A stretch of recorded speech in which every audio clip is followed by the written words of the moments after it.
सरकार पूरे अहंकार के अंदर है।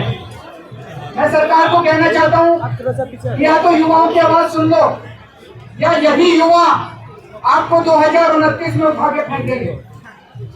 दूसरी बात, एक तरफ धर्मेंद्र प्रधान का इस्तीफा तो होना ही चाहिए, लेकिन मेरी प्रधानमंत्री जी से निवेदन है और देश के 140 करोड़ लोग चाहते हैं कि धर्मेंद्र प्रधान की जगह सोनम वांगचुक को देश का शिक्षा मंत्री बनाया जाए।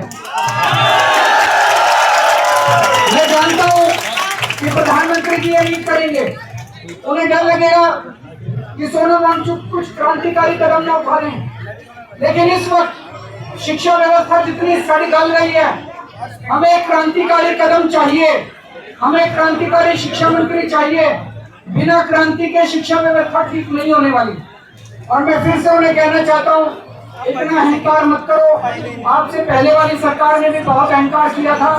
अंग्रेजी में एक कहावत है, हिस्ट्री रिपीट्स इटसेल्फ। यही ये जंतर मंतर था। 4 अप्रैल का दिन था 2011 का, जब अन्ना हजारे जी यहाँ बैठे थे।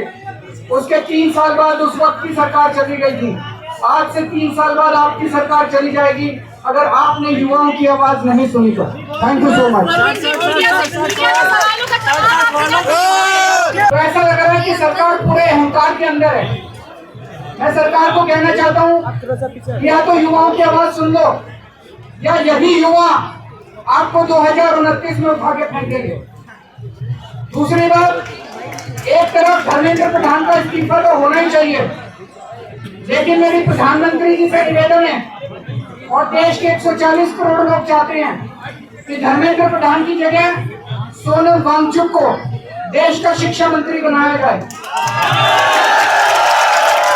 मैं जानता हूं कि प्रधानमंत्री जी ये नहीं करेंगे, उन्हें डर लगेगा कि सोनम वांगचुक कुछ क्रांतिकारी कदम न उठा लें, लेकिन इस वक्त शिक्षा व्यवस्था जितनी सड़ी गल रही है, हमें क्रांतिकारी कदम चाहिए, हमें क्रांतिकारी शिक्षा मंत्री चाहिए।